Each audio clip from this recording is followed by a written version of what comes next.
Hola, ¿qué tal? En el video de hoy vamos a ver un tema muy especial, y es que dependiendo del punto de vista, el contenido de esta presentación podría ser una buena base para la comprensión y realización de la intervención desde la terapia ocupacional.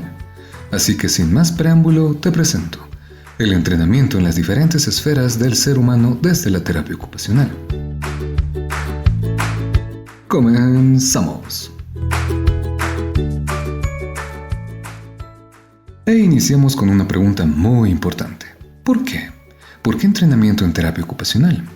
Bueno, tenemos que nombrar algunas percepciones del mismísimo padre de la terapia ocupacional, el Dr. William Rush Thornton Jr., quien inicialmente al momento de crear nuestra profesión optó por el nombre de terapia ocupacional para diferenciar las ocupaciones prescritas como terapia de los meros entrenamientos sin objetivo. Y es que se podría decir que inicialmente el doctor no estaba de acuerdo con el concepto de entrenamiento, ya que él afirmaba que podría presentar escasa o nula significancia para el usuario. Esto considerando su participación en la sesión anual del Congreso Americano de Fisioterapia con el título The Relationship of Occupational Therapy and Physiotherapy, la relación entre la terapia ocupacional y fisioterapia, donde declaró: se ha hallado que cuando a un paciente se le administra algún tipo de trabajo que hacer, que ejercita los músculos debilitados, sus capacidades normales de funcionamiento se restauran más rápidamente que cuando se le dan ejercicios gimnásticos que carecen del interés que va unido a una actividad significativa. Y es que este término comenzó a utilizarlo cuando vio la necesidad del entrenamiento de hábitos para compensar la pérdida de la capacidad de realización de aquellas actividades que eran necesarias para organizar la vida del paciente. Y es desde allí, desde donde parte esta explicación. Cuando hablamos de entrenamiento en las diferentes esferas del ser humano, nos referimos a la preparación que el usuario presenta o debería presentar para realizar sus actividades de la vida diaria de manera óptima y competente, con sus diferentes características. Y antes de continuar debemos abrir un paréntesis y entender el concepto de las ABDs, como tareas de automantenimiento, movilidad, comunicación y manejo del hogar que permiten a un individuo alcanzar independencia personal en su entorno. Asimismo, añadimos una subclasificación, las actividades básicas de la vida diaria, o ABBDs, las cuales van orientadas hacia el cuidado del propio cuerpo. Por ejemplo, bañarse, control de esfínteres, arreglarse, alimentarse, movilidad funcional, uso de dispositivos para el cuidado personal, higiene general y acicalado, descanso, entre otros. Las actividades instrumentales de la vida diaria, o AIVDs, actividades orientadas a interactuar con el entorno, que son a menudo complejas y generalmente opcionales por naturaleza. Por ejemplo, el uso de herramientas varias, gestiones financieras, manejo del hogar, preparación de menú y limpieza, compras varias.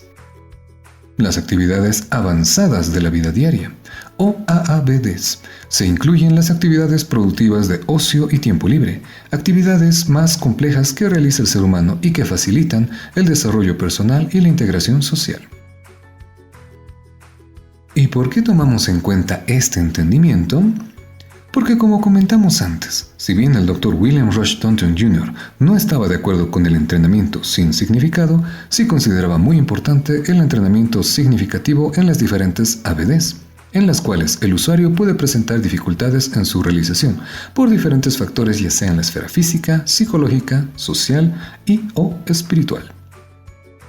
Y es por eso que hablamos de entrenamiento en las diferentes esferas del ser humano ocupacional, porque en una determinada ABD se deberá determinar las esferas que estén más involucradas y posiblemente con elementos deteriorados, y que por tanto requieran de la intervención de terapia ocupacional para su máxima restauración posible.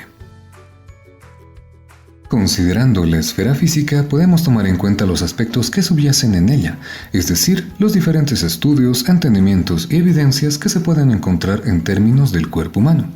Esto con el objetivo de poder comprender los componentes anatomofisiológicos que se ven implicados en la alteración del desempeño del usuario en la ABD, haciendo un poco de énfasis en la biología, neurología e incluso en conocimientos de la kinesiología, considerando que en cuanto a la realización de una actividad son las áreas que se podrían analizar inicialmente. Asimismo, se puede considerar la fisiopatología para comprender de mejor forma el estado del usuario y su posible pronóstico, todo esto para delimitar los alcances expectantes y realistas del proceso terapéutico. Es así que dependiendo de las características de la patología que afecta al cuerpo, se puede ir añadiendo entendimientos de áreas médicas cada vez más específicas, considerando la pertinencia de las mismas para la determinación del proceso terapéutico, como también su relacionamiento con las demás esferas. Tomando en cuenta la esfera psicológica y dependiendo del modo de acción que elige el terapeuta ocupacional, se puede considerar relacionar la parte emocional en esta esfera o tomarla en cuenta como una esfera independiente, considerando que prácticamente van a estar siempre de la mano. Y es que gracias a la información que brinda la psicología en cuanto al desarrollo del ser humano y su desenvolvimiento en diferentes aspectos propios de la condición humana, podemos tener un entendimiento más amplio y valioso de nuestro usuario, considerando sus motivaciones, sus miedos, sus metas, su entendimiento, su valoración por ciertos aspectos de su vida y primordialmente por actividades y ocupaciones que muy posiblemente podríamos utilizar como elemento terapéutico. A esto se añaden las diferentes patologías que se pueden presentar a nivel cognitivo, emocional e incluso a nivel psiquiátrico, relacionándose de esta manera con áreas de la esfera física. Esta información, a la vez que contribuye en el entendimiento de nuestro usuario, también se considera en el procedimiento terapéutico, nuevamente tomando muy en cuenta su contribución y pertinencia. De esta forma, también nos aseguramos que el usuario pueda ser más partícipe de la planificación de la terapia, ya que consideramos su comprensión y apreciación de la misma desde la esfera cognitiva y su valoración por esta desde la parte emocional. Así pasamos a la esfera social, considerando al ser humano como un ser sociable, comunicativo y expresivo, el cual requiere de interacción con sus pares a la vez de formar parte de una sociedad, con sus normas y leyes gozando de derechos y deberes.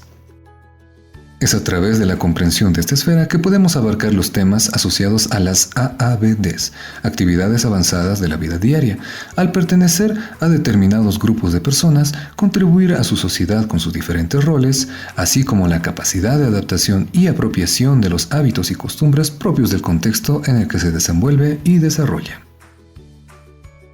Al igual que en los demás conceptos, la esfera social proporciona conocimientos en cuanto al entendimiento de la red, asistencia y desarrollo social, los recursos humanos, programas sociales y de gestión de recursos, como también en temas específicos en torno netamente al comportamiento y vida social, el aprendizaje como un fenómeno social, las ideologías teológicas, la temática de la sociedad urbana y política, como también la sociedad familiar, institucional, educacional e incluso jurídica.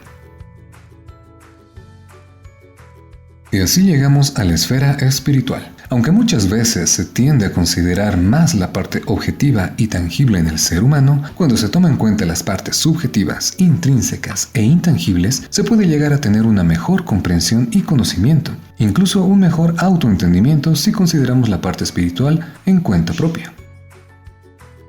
Y es que cabe recalcar que, al momento de considerar la parte espiritual, no estamos refiriéndonos a una posición dogmática, doctrinal o religiosa necesariamente, sino más bien a la manifestación trascendental de nosotros mismos, la cual nos brinda sentido y coherencia en la totalidad de nuestro ser, incluso considerando lo que podría ser como una profunda sensación de unidad con el todo, con un sentido de pertenencia al mismo.